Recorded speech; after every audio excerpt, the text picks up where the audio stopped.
a ní àwọn àlejò ńláńlá bàbá wa tí wọ́n wà pẹ̀lú wa báyìí àwọn ní Basọ̀run Síkírù Àlàbí dádì ẹ káàbọ̀ sórí sá. McFoy. McFoy. McFoy. McFoy. McFoy. Foy. Kí ni ìtumọ̀ McFoy? Well,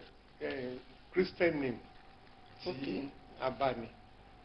ẹ rí pé àwọn Christian àtàwọn oníṣẹ̀ṣe àwọn náà kọ́kọ́ wà lẹ́kọ̀ọ́ kí Islam náà tún join wọn. So then àwọn Christian kẹ̀dẹ̀rẹ̀ ó ní àwọn ibi tí wọ́n pọ̀ sí láàrin Èkó Ológbò lóyìn ti wà àwọn Methodist náà pọ̀ jù níbẹ̀ yẹn so ibẹ̀ ni my parents they were Christian before because they were the Muslim so if you get Muslim so that Christian name McFoy. Bàbá ẹ káàbọ̀ sórí ètò Lóyin Ládùn wọn pé gẹ́gẹ́ bí ẹ ti jẹ́ ìtẹ́pọ̀ ti ní ìrírí lóríṣiríṣi àti pé chartered accountant ní yẹn nípa ìmọ̀ nípa ètò owó ìṣúná owó tẹ́ ti fi ṣiṣẹ́ sẹ́yìn ṣùgbọ́n lónìí nǹkan tá a fẹ́ sọ̀rọ̀ lé lórí ẹ̀sọ́ ẹni olówó gbowó ní àdúgbò tí yẹn ni pé ọmọ Èkó ń bíbà nìyí tí a bá wo ìlú Èkó yìí ẹ̀yin lè dàgbà lẹ́kọ̀ọ́ bíbà ẹ̀ mọ̀ bẹ́ẹ̀ kò ṣe rí tẹ́lẹ̀ gbogbo àwọn gómìnà tó ti jẹ sẹ́yìn náà àwọn tẹ́kọ̀ọ́ ẹ ti rí wọn nǹkan tó ń gbèsè tá a bá wo gómìnà Babájídé Sanwó-Olú nígbà tó náà tó ti wá débẹ̀ ó ti lò bíi 500 days sẹ́yìn tó ti débẹ̀ àwa ní tá a bá ní ká ṣe àyẹ̀wò a mọ̀ pé oríṣiríṣi àwọn ìṣẹ̀lẹ̀ lọ́tùn lósì náà ló ń ṣẹlẹ̀ bó ṣe wà ń bẹ̀ ṣùgbọ́n kí ni nǹkan táyìn lè sọ nípa àwọn ìgbésẹ̀ tó ti gbé lẹ́nu ìgbà tó débẹ̀. ẹ ṣe púpọ̀ tí máa kọ́kọ́ sọ ni pé téèyàn bá wà ní olórí ìlú ó gbọ́dọ̀ jẹ́ kí ààyè àjọṣepọ̀ ààyè bíbá sọ̀rọ̀ láàrin òun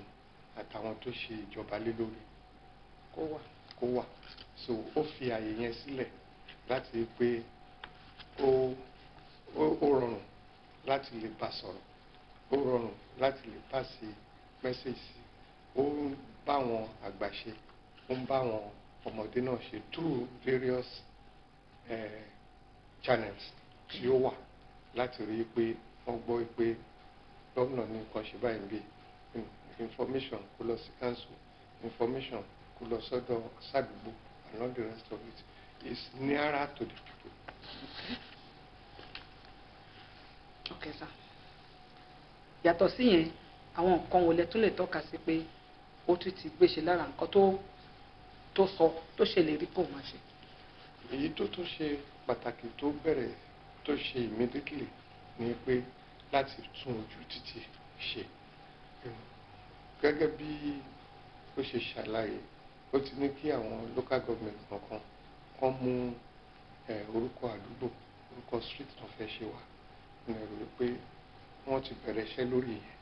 nísìnyí ẹ̀dẹ̀ ó tún wá ọ̀pọ̀lọpọ̀ àwọn nǹkan míì wà tí wọ́n ti pàtì particularly nípa iṣẹ́ ọ̀nà ó bẹ̀rẹ̀ iṣẹ́ ní orí ẹ̀ irú rail line tó ń bọ̀ láti mile 2 wá sí kìíní yẹn a rí pé wọ́n ti dá dúró nígbà kan tẹ́ bá rí nsìn iṣẹ́ ti ń lọ pẹ̀lú ní lórí ẹ̀ so àwọn tó ń gbé ọ̀nà Lẹ́kì náà so ìjọba tó kọjá ó try láti rí pé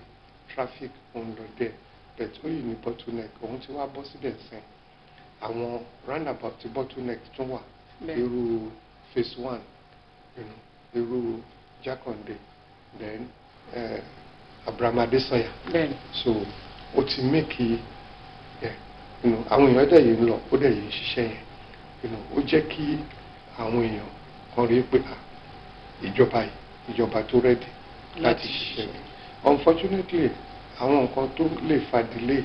ní COVID-19 but during this the COVID-19 is in constant touch with àwọn aráàlú ẹ rí pé every week ló ń announce nǹkan tó ń ṣẹlẹ̀ báyìí báyìí ló ń ṣẹlẹ̀ báyìí ló ń ṣẹlẹ̀ I think ó fi ọmọlúwàbí hàn nínú ìjọba ṣíṣe kò sọ pé èmi lọ̀gá kò sí nǹkan tí ẹ lè ṣe fún mi kò dẹ̀ sí nǹkan kan tẹ́lẹ̀ kankan lè ṣe fún Ọlọ́run nìkan ló lè ṣe nǹkan fún mi tó bá rántí pé àwọn èèyàn náà gbéhùn síbẹ̀ àwọn èèyàn lòun dẹ̀ tún máa padà lọ bá tóun bá kú bẹ̀ ó yẹ kóun ṣe àsìkò yẹn àárín méjì ìgbà tó wọlé àti ìgbà tó máa kú káàárín méjì yẹn kí ó dán. nípa poverty alleviation ó dà pé ó gbé ìgbésẹ̀ díẹ̀ lọ. ṣe rí poverty alleviation yẹn ó kì í ṣe pé ó gbé ìgbésẹ̀ díẹ̀ ó gbé ìgbésẹ̀ tó ga lórí ẹ̀ nípa pé ó jẹ́ kí àwọn ministries tó ń responsible fún poverty alleviation kàn bẹ̀rẹ̀ sí ṣe iṣẹ́ láti lè empower àwọn èèyàn irú ministry for wealth creation yẹn ẹ sì pé wọ́n ti gbé program kan jáde ẹsẹ̀ pé internship yẹn bí ìgbà tí wọ́n tún ń ṣe another training ni pé àwọn graduates ni pé tí ò tí ì ríṣẹ́ wọ́n á fi wọ́n sí ibi tí wọ́n ti lè kọ́ṣẹ́ tó ti lè learn skill and all the rest of it torí tó bá jáde ní university kì í ṣe pé gbogbo nǹkan ló ti mọ̀ èèyàn ṣẹ̀ṣẹ̀ máa learn skill ni so wọ́n máa fi wọ́n síbẹ̀ for 4 months so láàrin 4 months ni ẹni tó nílé iṣẹ́ tó fi wọ́n sí kò ní sanwó fún wọn ìjọba ló máa san salary fún wọn so ìyẹn náà àti torí n tó burú jù ní pé kí graduates kọ́ máa níṣẹ́ lọ́wọ́. bẹ́ẹ̀ni ọwọ́ tó bá dilẹ̀ lè ṣùgbọ́n yá yìí. so it's a smoldering discontent tó bá ń tó ń yè fi tátẹ́gùn bá fẹ́ sí inú àlà so láti I think they took very care of that area láti rí pé ló ẹ jẹ́ ká ṣe báyìí ẹ jẹ́ ká ṣe báyìí ẹ jẹ́ ká ṣe báyìí. ìgbésẹ̀ tó dáa. ìgbésẹ̀ tó dáa ni. Dáàdì gẹ́gẹ́ bí àgbàlagbà kí ni ìmọ̀ràn tí ẹ máa gba àwọn èèyàn wa nípínlẹ̀ Èkó ní pàtàkì jùlọ fún gbogbo nǹkan tó ń ṣẹlẹ̀ wá. kò sí nǹkan tá a máa jọjú pé ká sowọ́pọ̀ pẹ̀lú ìjọba ká dẹ̀ máa ṣàdúrà fún wọn torí gbogbo nǹkan tó ṣẹlẹ̀ ní ẹnujọ́ mẹ́ta yìí kì í ṣe nǹkan tẹ́nì bọ́dì rírí gbogbo àwọn tó dàgbà gan tó bí 90 something àwọn náà sọ pé láti ìgbà tó ti àwọn òríró eléyìí tó bá dẹ̀ ti dì bẹ́ẹ̀ yẹn gbogbo ẹsẹ̀ ọwọ́kọ́wọ́ àbí ẹsẹ̀ tí wọ́n bá fẹ́ gbé àfikún bẹ́ẹ̀ lọ́rùn ìlórí ká máa ṣàdúrà ọlọ́run tọ́jú lórí wa kọ́lọ́run kó tọ́ wọn sọ́nà kó lè ṣe gbogbo nǹkan tó máa tẹ́ aráàlú lọ́rùn so tó bá jẹ́ pé omi náà ní ká máa mú tó bá ti tẹ́ wa lọ́rùn pẹ̀lú ìdùnnú la máa fi mú omi yẹn so ìyẹn ṣe pàtàkì nǹkan náà tún continue nípa development àti rí pé láti empower àwọn poor people nítorí èyí tó ṣe pàtàkì àwọn tó pọ̀ lẹ́kọ̀ọ́ yìí ni pé ẹni tó yẹ pé ó ṣe ò jẹ ni tí ó bá jáde àìdá kó lọ pọnpọ́n àbí kó lọ gbálẹ̀ àbí kó lọ sí mile 12 kó lọ ro tomati àbí kò jẹun jọ yẹn ni.